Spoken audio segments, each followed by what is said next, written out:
Thank you for being here for our breakfast session. Today we're doing our blue plate special, sort of a throwback to old school diner classic.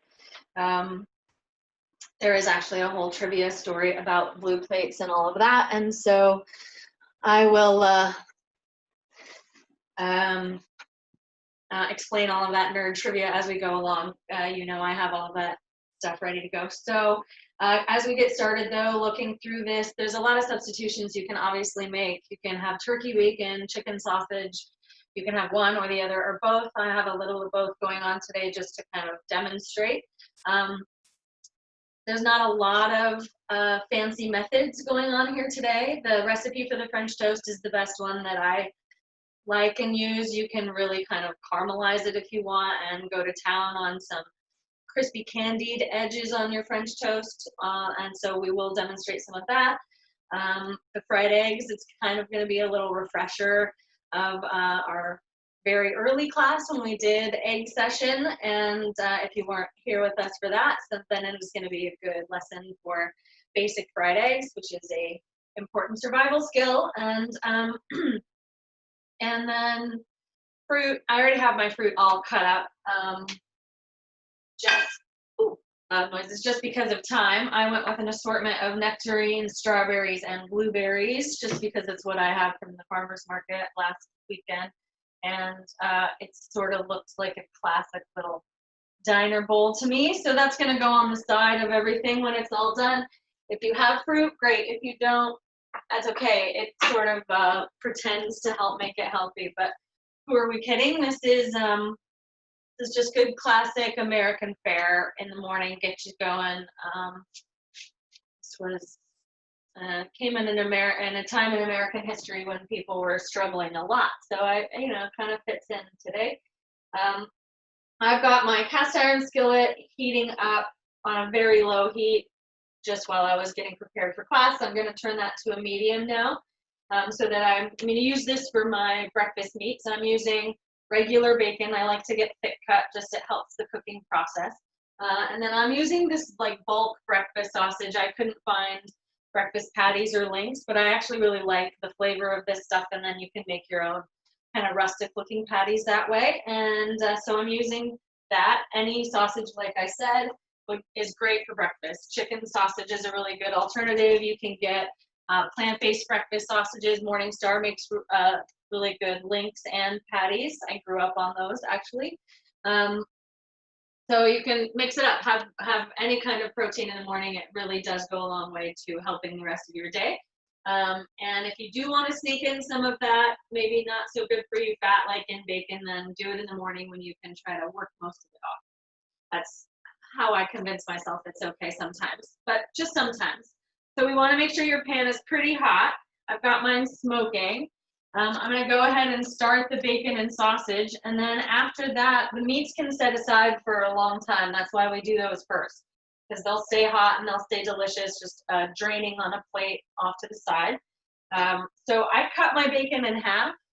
It's just something that I do when I'm cooking it in a skillet. It makes it easier to kind of position things the way that I want them. I also sometimes, well, a lot of the time, I cook bacon in the oven, and you can do that very easily at about 450 on a sheet pan. I like to do it on a rack. So I have two baking racks, one that I use for cooling off my baked goods, and then one that I use for cooking bacon on. And it helps drain the fat to the sheet pan below. And then you get nice, flat, perfectly crisp bacon, and it's in the oven so that you don't get a whole lot of splattering on your stovetop, and you can do other things like make your French toast and your fried eggs. So that's a good technique when you want to get everything done at the same time, or you just want to get that done in the oven because it's a little cleaner. I also just really like the super flat way that it comes out, nice and even. I'm going to show you here. I think I'm going to leave the camera over here most of the day today. I just kind of jammed it in there for now. It's all going to shrink, and so then I can maneuver it and adjust it as is necessary. It's already rendering out a good amount of its fat because the pan was very hot to start with, which is important. And then it'll all make space for itself. At this point, you want it on a high heat, and you're going to have to kind of adjust and play with the temperature. Once you put that in there, it brings the temperature down quickly. When you put anything cold into a hot pan, it will bring the temperature down of the pan. So then you need to counterbalance that by turning the heat up as high as you can to try to get that heat back up. But then once it's back up, you don't want to burn everything and have boiling hot bacon spitting up everywhere. So then you need to readjust it and kind of keep it at that safe temperature of a medium to medium high, where it's going to cook nice and crisp and quick, but not boil over and burn your bacon. So you do need to kind of adjust it and play with it in the stove top more than you would in the oven. But that's why I wanted to show you this, because this is the harder method. Quote, I'm going to put air quotes around that harder method because it's not that hard. But this is more difficult than just throwing it in the oven. So as long as you can do it this way, then you can absolutely do it the easy way. I feel like start with the hardest first, get your most annoying task done at the beginning of the day, and then everything is going to just be okay after that. This is probably the best task of my day on a Tuesday. I like these breakfast classes. So sometimes bacon can get a little spitty and splattery, and they make these splatter shields that are great for kind of keeping some of the mess down, but also keeping your face and clothes safer. I recommend aprons if you're wearing anything that you're going to be wearing for work, because it can get grease stains on you, and then you not going to get that out unless you have a magic cleaner that I don't know about. And then please tell me about it, because I have a lot of grease stains in some of my clothes. So once you have it really, really well rendered, you can see I'm starting to get like kind of a gray look on one side. You want to flip them even before they're completely done. I flip them back and forth a couple of times just to get a lot of the fat rendering on both sides. And then, oh, come on. You don't want to flip. Then, hello. It's going to be a little curly here. That'll be fun. Then we'll flip it back over a couple of times just to get it like really, really, really crisp and rendered out as much of the fat as possible. This is a personal preference thing. Bacon can be cooked a few different ways. Obviously, if you like it like really nice and soggy or loose or just cooked, then you want to flip it, just cook both sides, and then drain it. I'm going to take mine to kind of an average amount of crispiness, and then take it out.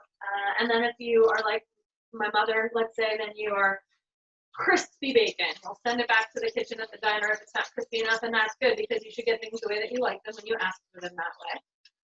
And extra crispy is the way to go for some people. So you want to let all of the fat render out in that case, and it becomes just a crisp up piece of meat, what's left of the protein there.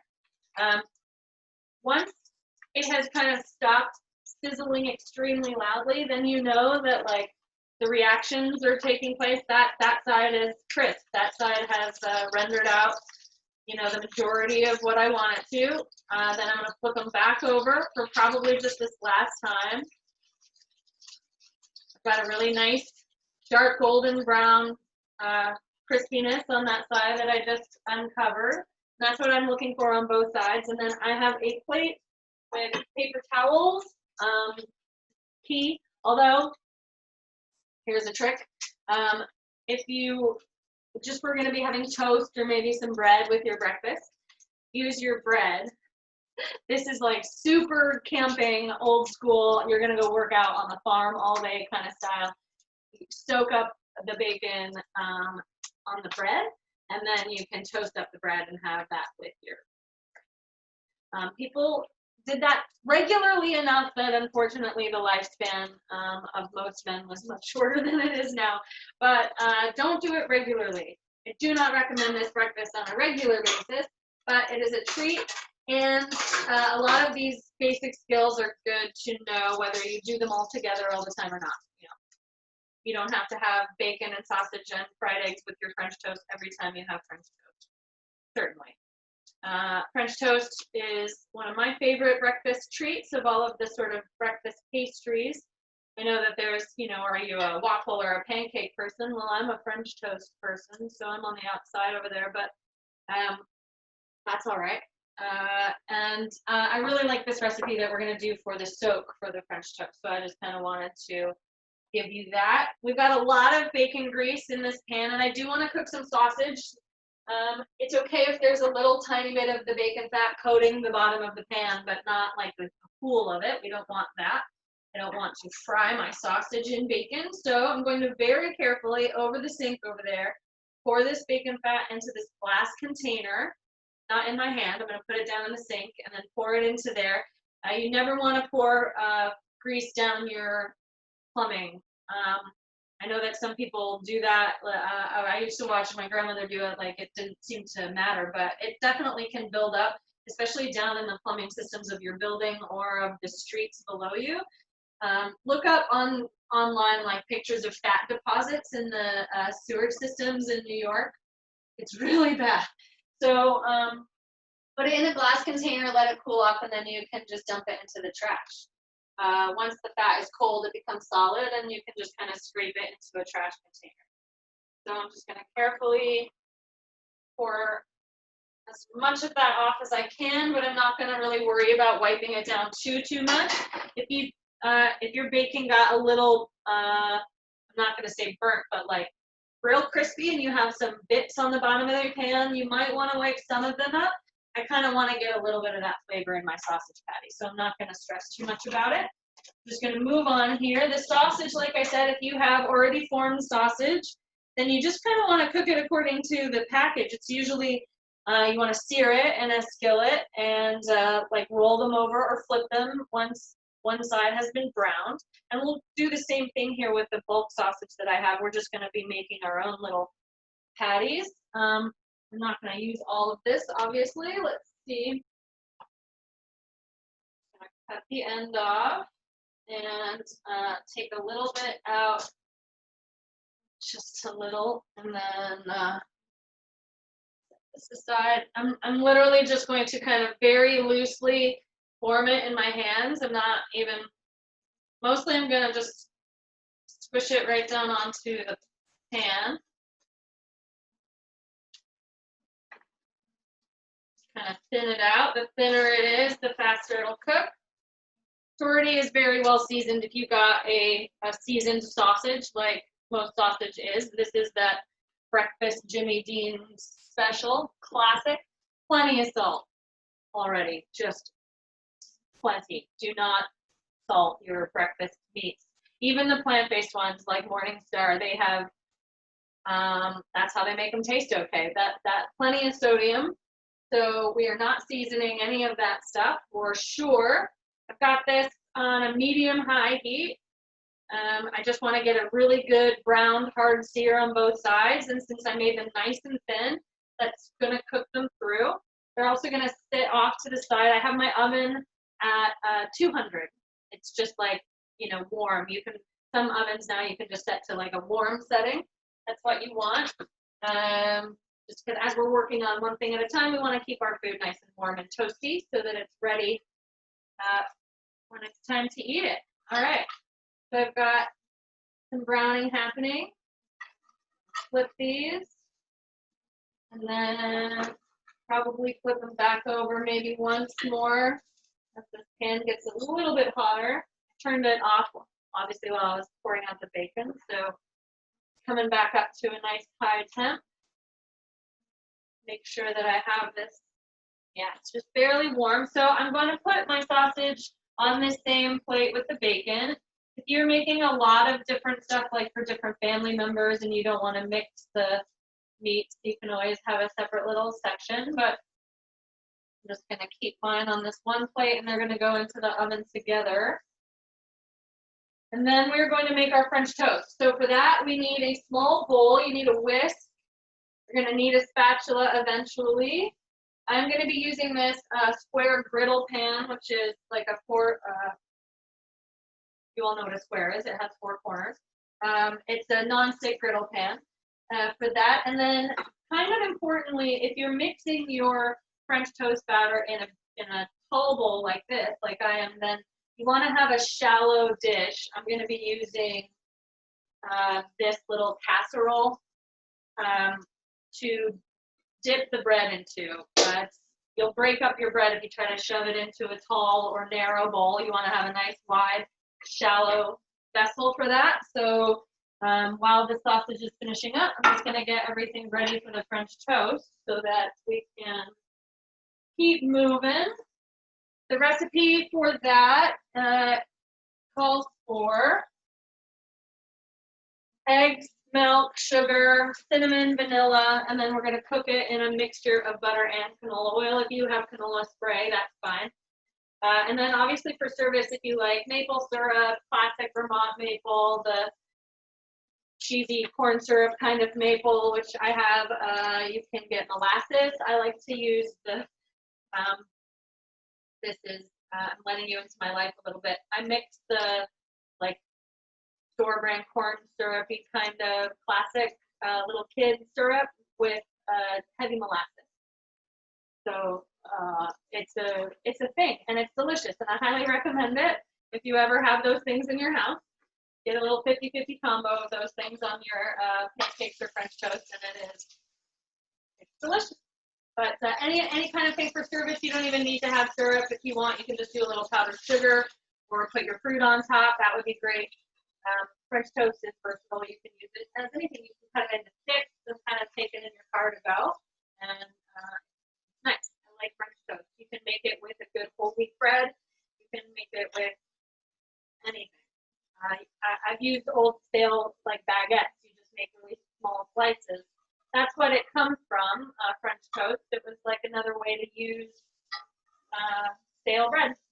Day old and couple day old bread. You don't want to throw it away. So French cooks were always coming up with ways to reuse things, and that's how we have croutons, and that's how we have French toast. How we have most soup. Just like, oh, how can we use these leftovers? Throw it in a pot and make soup. So history of food is kind of fun to look into. I'm going to set this very hot pan aside over here on a towel just to let it cool down. I'm going to be using other pans for all of our other stuff. Like I said, I've got this good non-stick griddle pan for our French toast, and then our classic non-stick skillet for the fried eggs. So, French toast batter. I'm going to set this in the oven just to kind of keep toasty. Okay. Move this back. Mixing French toast batter is not rocket science. All of you could do this very easily just by following the recipe, and that's all we're going to do here. I do want to get this pan heating up, but very slowly because we have some things to take care of first. So I'm going to turn it on all the way low, just as low as it can go, and just kind of let it come up to temp a little slow and steady while we do our stuff. So we need, I'm only going to be making 2 pieces of French toast because it's just breakfast for one for me again this morning. So I am going to be cutting this in half first for myself. If you're making the full batch, then you would be doing 2 eggs with 4 pieces of bread. I'm going to be doing 1 egg. Try not to break it on the edge of your bowl to avoid getting any eggshells in there. And I just ran out of milk, and I didn't have time to go to the store this morning, so I'm using half and half. So my French toast batter is going to be extra rich and delicious. I need a measuring cup. Oh, here's an excessively large one. We need, I have to cut this in half, a third of a cup cut in half. So I'm just going to eyeball that. That's a third. I'm going to do a little bit less than a quarter cup. Okay. If you had cream and you really wanted to go all out, you could do that. But any kind of milk would be fine. You could use almond milk or soy milk or oat milk, preferably unsweetened. But if you have a sweetened milk, then just maybe reduce the amount of sugar that you're putting into uh, the batter here. So, but like a non-fat milk, whole milk, it doesn't. It's not going to make a huge difference in the final product. It would just change, well, a little bit of like the thickness value in this end and the fat content, obviously. So a tablespoon of sugar if you're doing the whole batch. I'm just going to eyeball a half a tablespoon sugar. We want a half a teaspoon for the full batch. I'm doing a quarter teaspoon of cinnamon.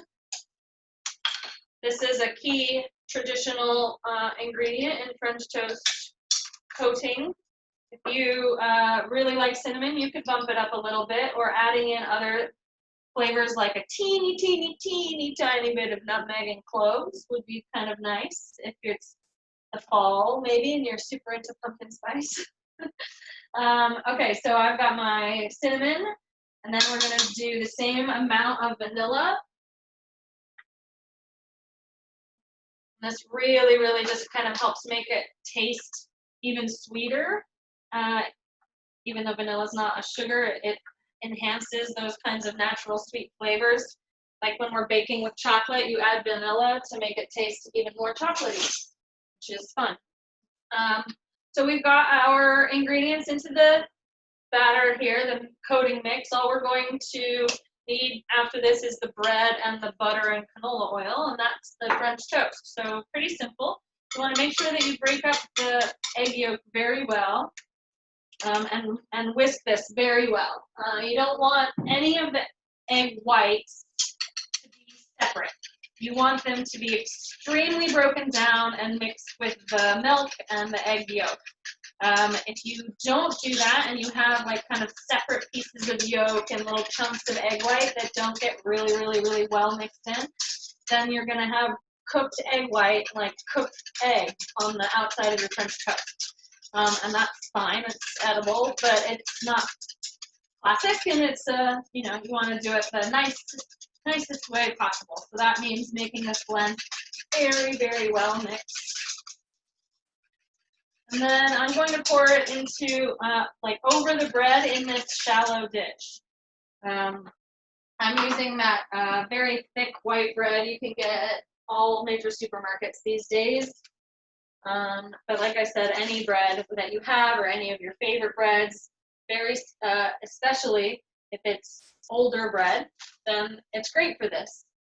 Stale bread soaks up liquid very well, and then it doesn't get as soggy as fresh bread would. So stale bread is a good idea. If you have a loaf that's maybe like you think that it's bad, don't throw it away. Make a bunch of French toast. And then if you make French toast sticks, you can freeze them and have them in a Ziploc bag and pull out a couple for breakfast and pop them in the toaster oven or something, and you're good to go. They freeze really well for a good amount of time. If you have them really well wrapped, I would say a month or two, you could have, you know, a supply of French toast sticks. You can buy them already made, like I think Eggo or something, like those brands make them. So making your own is way better. Then you know what's going into it, and far fewer preservatives. So I'm going to just pour that really well mixed mixture over this thick bread. I am going to save some of it because I want to flip this, kind of let that soak up in there, and then pour the other amount. You can do this in any kind of bowl. You can dip your bread, if that is easier for you, into the liquid. I like to pour it over just to make sure I can kind of see that I'm getting a really even coating. And then I'm also, I'm using the outside edges to pick it up carefully, and I get less breakage of the bread that way than if I'm trying to like dunk it a whole bunch. It's just personal, but this works really well, I think. So then it can kind of just sit there and really absorb all of that deliciousness and soak it up. get my pan back to about a medium. Make sure that I'm at good high heat. Yeah, I mean, medium heat, but that the pan is getting nice and hot. We're going to be doing a mixture of canola and butter this morning because flavor. And also, well, the canola cuts down a tiny bit on obviously the bad fats, but you just in moderation, you know. I learned in culinary school that fat is flavor. So don't be afraid of it. Just use it wisely. Use the right kind. Use, you know. So I'm using about a half a teaspoon of butter, and I'm going to coat my pan. Just get all of that really good flavor spread out. I want, when it gets the sugar and cinnamon contact with all of that on the bread, we're going to get kind of a caramel thing happening with the butter. That's what butter and sugar want to do together. They want to make caramel, whether it's on the outside of your bread or in the bottom of a pan or whatever, that's fine. I'm adding a little bit of canola oil. That's about a quarter to a half a teaspoon, just to help make sure that the whole thing is coated and that the butter doesn't burn as much. Butter just will continue to brown, and so during this process, I don't want to have a burnt caramel on the outside of our bread. So the canola oil has a higher smoke point, and it will help it to keep from over browning. All right, so I'm going to use a spatula to get the bread out of this because it is very soggy, and I don't want to tear it. I want to just let's see. I want to move the camera. Ooh. I want to get it out of that pan as carefully as possible and then just kind of slide it onto the griddle. If you can do that with your hands and like your bread's not going to tear, then great. This bread gets very soggy and soaks through, so I don't want to rip it or even give it that chance. So I'm just going to use the spatula to help me guide it in there. And then we're going to leave that. I know it's like this is the torture part. You want to look at it. You want to flip it maybe a little soon. You want to leave that surface contact there. That is how we're going to get a really nice caramelized effect and that good little browning. When it releases on its own, like if you give the pan a jiggle and it slides and the bread slides around by itself, because well, if you've got a good nonstick and you've used a good amount of that flavored lubrication there on your pan, then if it slides around, that means the caramelization has finished. It's not going to do any more at this point, then it's just cooking. So this one is sliding around a little bit already. That's good. So my surface has already browned some. So at that point, you can check it. You just don't want to move it too much during the initial stage of contact because that's when it's going to get like a good sear. But you don't want it to burn, so you do at that point want to take a little peek because it is releasing itself from the pan. So I could flip it. I think I do want a little bit of color though, a little bit more, just because I don't want to flip it back and forth with the French toast. I just kind of want to be able to flip it once more and then it'll be done. And I'm going to set it aside on the plate and we're going to make our eggs, which is everything's going to time out really well. The way to do this, not one thing at a time, because once you guys are all getting better and better cooked in the kitchen and you can start to do more than one thing at once, cooking the bacon or sausage on a sheet tray in the oven is a great way to have that going. It takes about 20 minutes at a good 425 to 450 heat in your regular oven. But you can start that first, put the bacon in or sausage. If it's turkey bacon or plant-based, it's going to take no time at all. So make sure you read the package. The turkey bacon just doesn't have as much fat content, so it cooks a lot quickly. It dries out and crisps up quicker than regular bacon because it has more fat that it needs to cook out. So you can do all of that in the oven. Meanwhile, you have your French toast going. See, you've got really lovely browning and caramelization happened on that side, and it's nice and dry. And so The other issue here is this bread is nice and thick, and we soaked it all the way through, completely impregnated with raw egg.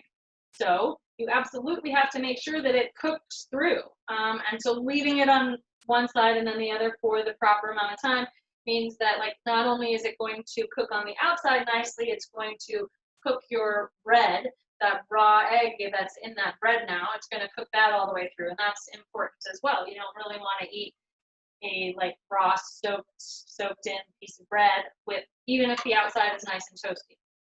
So you need to make sure that it gets well cooked through. I'm going to flip these around a little just because this one's getting nice and brown, so I can tell that my pan's hotter on this side. I'm going to kind of arrange for that. You want to find the hot spots in your pan, or if you have a grill or a griddle, especially if you have a grill outside, they all have hot spots. So you just kind of wave your hand over the top of it, if you know, a foot above the heat, find where it's the hottest, and then that's where you want to cook your food.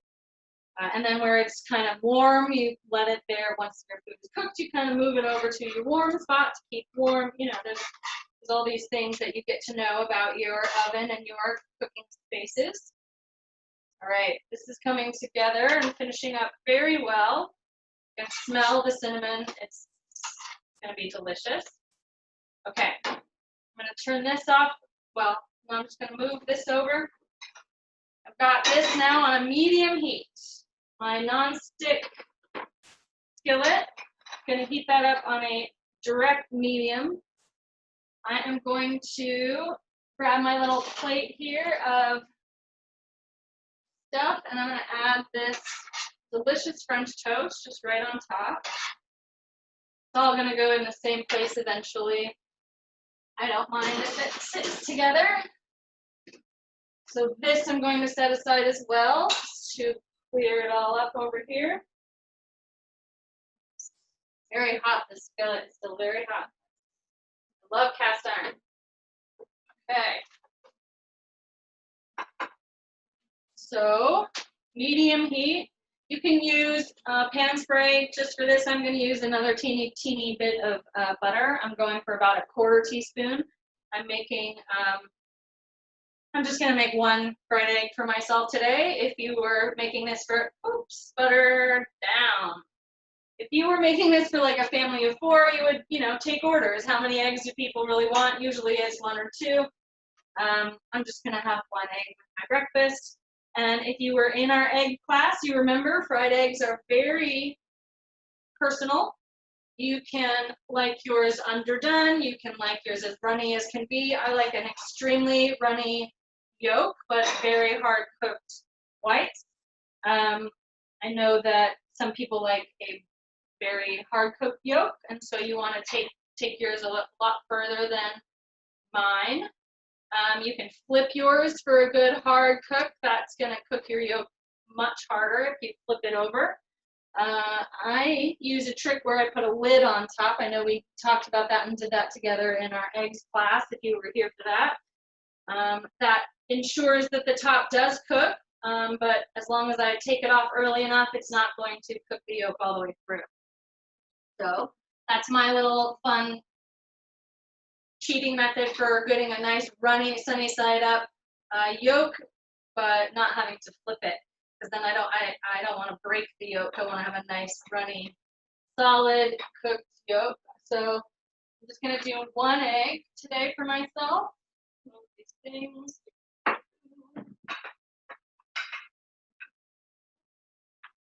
Plating set up for later. All right. Fried eggs. Just don't crack the egg on the rim of the pan. You'll get, it's more likely you'll get teeny tiny pieces of shell or even kind of shell dust in your food. You don't want that. So tap it like on a more rounded edge somewhere nearby or on your cutting board or counter. And then if you're making a bunch, you can always just make them all in one pan and set them off like in separate spaces. I'm going to aim for this back corner just because I know that my oven tilts everything is going to go back to that back corner anyway. So I just aim for back there because then I don't get a whole egg spread across the pan. It's all about learning your systems and what you're working with, you know, no matter what it is in life, right? So at this point, I am going to season. This is the first time that we're thinking about that because eggs don't come with their own pre-seasoning like our sausage and bacon does. And we had our French toast with our lovely like little sugar and cinnamon mix. So okay, I'm going to turn this down, getting nice and crispy on the edges and the bottom. And so this is when I cover. I'm going to keep it on a low heat and put that lid on, and that is going to finish cooking the egg whites. And then as long as I remember not to leave it on too long, it's going to still have a nice runny yolk. If you want a hard yolk, you can just leave the lid on forever. And then you're going to have a nice, really hard cooked fried egg without having to have the trouble of flipping it. So this is a nice little hack, but you do need to be attentive to it if you want a runny yolk, because you can leave it on too long very quickly. Like it will be at the point where the white's not done, and then everything is overdone. So just pay attention to it. But I'm going to add a little teeny bit of salt, not much because there's a good amount of salt in this breakfast already, but to bring out the flavor of the yolk, just about, I don't know, 6 grains of thick kosher salt, and then pepper.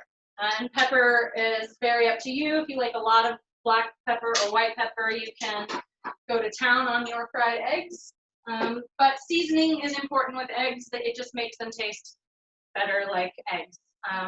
And if you get good eggs, which I hope that you do, then they taste even better. Farmers market eggs are the best in our area. And then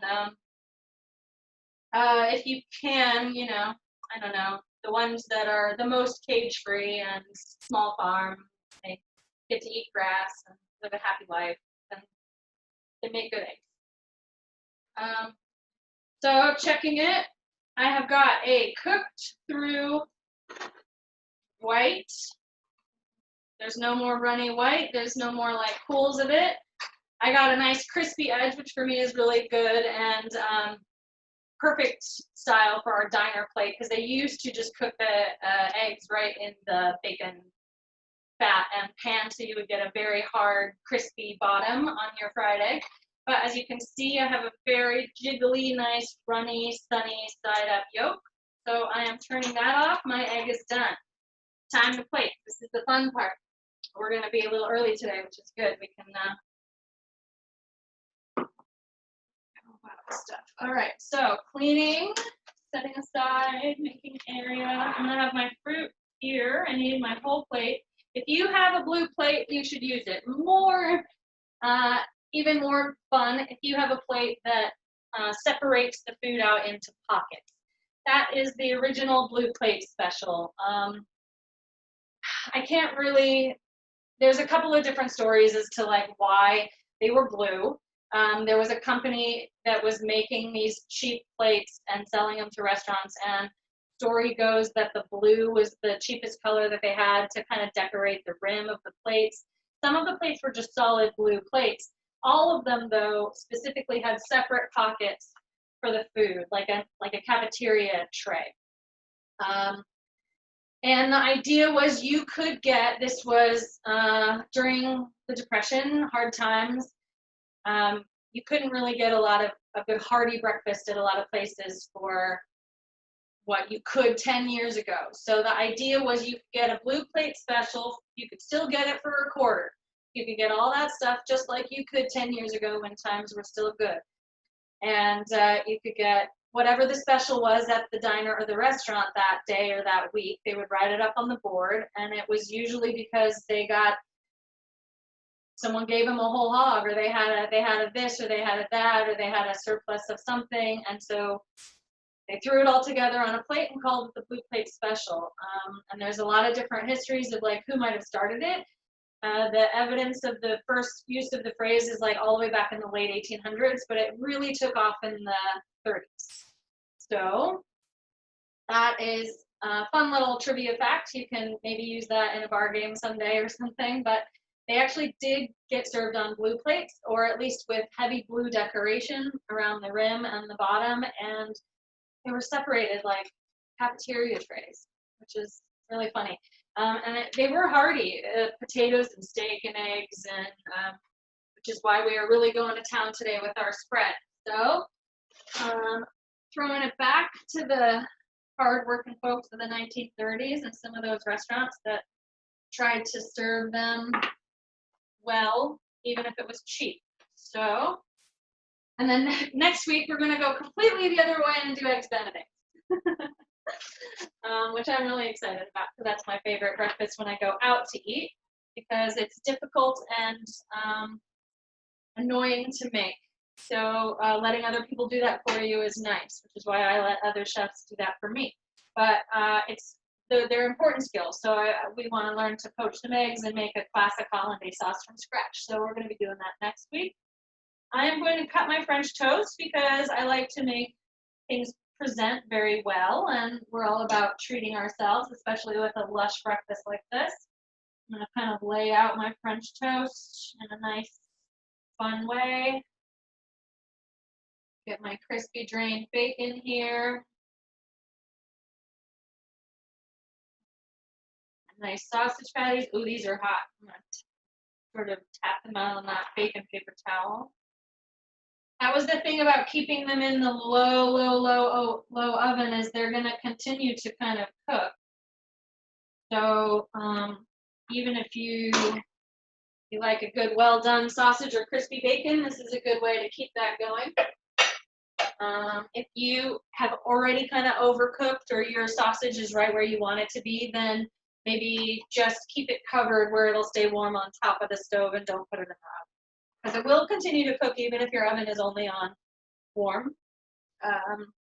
Just how heat works. So I'm going to use a spatula. I'm going to get this off here to the side. My one pretty fried egg. My French toast kind of rearranged. My sausage, my fruit here. I am going to, let's see. Yeah. This is the fun treat. If you don't want to use syrup, or even if you do, this is how they decorate this at diners to this day. This is how you get your French toast, dusted with powdered sugar. So if you have a bowl sieve with like a fine mesh strainer, or even like this is called a spider, you can use it for getting fried things out of stuff, but it's anything fine mesh that you can put a little bit of powdered sugar in, and then you're going to just tap it gently over the French toast. So just gently tap it. So I have my fan blowing in here. It's kind of blowing the wind, but just tap it over that French toast. And you've got your nice dusting of powdered sugar with your classic breakfast. This is like Americana on a plate.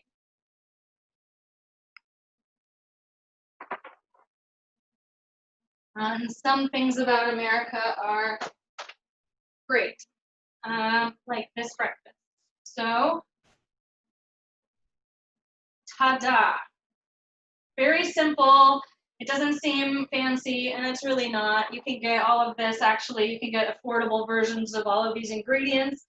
This loaf of bread and a packet of eggs, and like that bulk sausage you saw how little I used. I could have different meals and different food ideas for days. You can make French toast casserole. There's like breakfast casseroles that have French toast or like bread as the base, and then sausage crumbled inside with the eggs. You can make frittatas, or what it's called a strata, S-T-R-A-T-A. That's basically a frittata, but with bread in it. So that's an Italian kind of a frittata. You've got bread as the crust mixed into the egg base at the bottom. And this bread would work perfectly for that. It would be really delicious. No, good point. Not great for heart health. That's why doing this very irregularly. This is certainly a treat. What's most important, though, are learning some of the skills. Like if you used a whole grain seeded bread and made the French toast with non-fat milk, then and didn't use corn syrup for it, you know, it's not really it's not a terrible thing for you to have. Eggs are good for us. Lots of debate back and forth through the years on the cholesterol, but most people say now that it helps raise good cholesterol actually. So switching this to a turkey bacon, a chicken sausage, or one of those plant-based alternatives, then you can actually have a really healthy version of this almost every day. Although that's a lot of food, so I don't know. For me, it's definitely a treat to have something like this. But knowing what you're looking for when you're cooking breakfast meats, you can do that with any other assortment of breakfast. Knowing how to fry eggs and how you like to fry eggs, then you can make fried eggs with any other breakfast. You know, you don't have to always make this version of this plate. French toast just by itself is usually the way that I go because that's enough. And then fruit salad goes with everything every day. So that's the one thing you add into all the plates all the time, and you're helping the heart just a little bit. Yeah, oh good. This is definitely great for kids. Lots of good treats on here that I know my nieces and nephew would go for. And having the French toast, whether you leave it in a full piece of bread or you cut it into what I keep calling sticks, or you cut it into triangles and it's just ready for service. What I would do, like at this point, you don't put the sugar on it. Let it cool down completely, and then put it in a Ziploc bag. And it's better if you put like a paper towel or a little piece of paper, like parchment paper, in between the slices, because then when you go to take them out, you can take out as many as you want, not the whole bag. You don't need to defrost the whole bag, but if you don't put little pieces of paper in between them, then they could just stick together and make a brick. Otherwise, you would lay them out flat on a sheet pan and freeze them individually and then put them in the Ziploc bag. That's how you individually freeze things. It's called IQF, individually something frozen, quality frozen. Like that's how they get shrimp frozen that way. So you freeze it all individually on big batches and then you bag it up. If you bag it up while it's all wet and raw, then it's just going to form a giant shrimp brick, which happens when your freezer defrosts and then refreezes. So if you ever find something in a freezer section in the freezer, like meat especially, that has looks like it's been frozen in one big ball, that's because it got thawed out at some point enough to then refreeze together, which it shouldn't have done, and so don't buy that. That is unsafe. And I have seen that, unfortunately, sometimes in grocery store freezer sections in the seafood and frozen like chicken strips. You can get those little chicken tenders.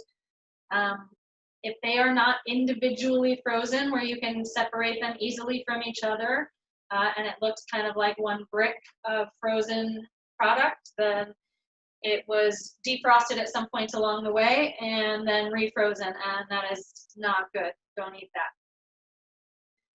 Random tip about freezing things, just because leading into that kind of individual freezing process, if you do want to make sure that they're individually frozen pieces of French toast without putting little bits of paper in between them, then you can freeze them separately on a sheet pan first and then throw them in the bag. Otherwise, just like not even a whole paper towel, just like a strip of paper towel in between each one, and that will be enough to break the contact when you want to go take a couple of pieces out. But yeah, it freezes for a good long time in a Ziploc bag, and then you have French toast kind of ready to go. You just pop it in the microwave or in the toaster oven and warm it up a little bit. It's a good treat. It's a great snack for kids if they kind of need something that seems like dessert, but like I said, if you use that low-fat or non-fat milk, you can even reduce the sugar content by half. Don't serve it with syrup. Then it's sort of just, it seems like a treat. It seems like dessert, but it's a lot better than actually eating the whole bread pudding. I love bread pudding. I'm never going to not eat bread pudding, but it's okay. Just everything in moderation. then lots and lots of movement and exercise to help balance it out. I guess that's all we can do with everything in life, right? So if there are any questions about this or any of the techniques, I would love to answer. I have been looking at the chat. I think that, yeah, so if anybody does have any other comments or questions, I'm not chasing you off, but we are done early today. This is a fast, even doing it individually, you can get a pretty amazing brunch spread done in less than an hour. So setting this all out for a brunch would be really special. You would just have like a tray of the meats and a tray of some French toast and a lovely assortment of fruits. And then for a brunch, I would definitely do scrambled eggs because you can cook them a little bit loose, like just a little bit loose, and then serve them in a warm dish that keeps them warm, and that will continue cooking them. So you have nice, good, perfectly scrambled eggs by the time everyone's diving in, and it just holds better on a buffet than fried eggs, obviously. But this whole thing transfers really well to like what you would call a catering setup. Yeah, which is my forte. If anyone ever has any questions about that, one day we will be able to gather again, even if it's maybe just in the park from separate picnic tables. You know, those kinds of things are good for our souls. So I've spent 13 years as a catering chef, and before that I was mostly a baker. So if anybody ever has any specific questions, I'm here about any of this. If you made it, if you make it, send me pictures, let me know. I know these sort of just a basic classic breakfast, but that's kind of what we're here for on breakfast day. Like I said, next week, poached eggs and hollandaise, we're going to be doing eggs Benedict. If you have any variations that you like on that, you can always do spinach. You can always do a different kind of meat than Canadian bacon. I actually prefer mine with regular bacon. You can do just thick cut ham, which is just thicker cut Canadian bacon. You can make a lot of different changes to that. It's, again, not necessarily the most heart healthy recipe. Get some whole grain English muffins, that helps. We are going to be making our hollandaise from scratch, so that's just a really classic technique. I couldn't graduate culinary school without proving that I could make it in less than 5 minutes, so get your timers ready. No, just kidding. But it's going to be fun. It's a really important skill, and if you can do that, then you can go to restaurants and be able to really judge people for their eggs Benedict. If a restaurant can make a good eggs Benedict, then it can make anything else well, because it's one of the hardest things on the breakfast menu. So, and if they can't, then you know that says something. Stick to the classics then. Yeah. Okay. Thank you for being here. Thank you for taking this little break with me. And I hope everybody stays safe and healthy, and I'll see you in the next class.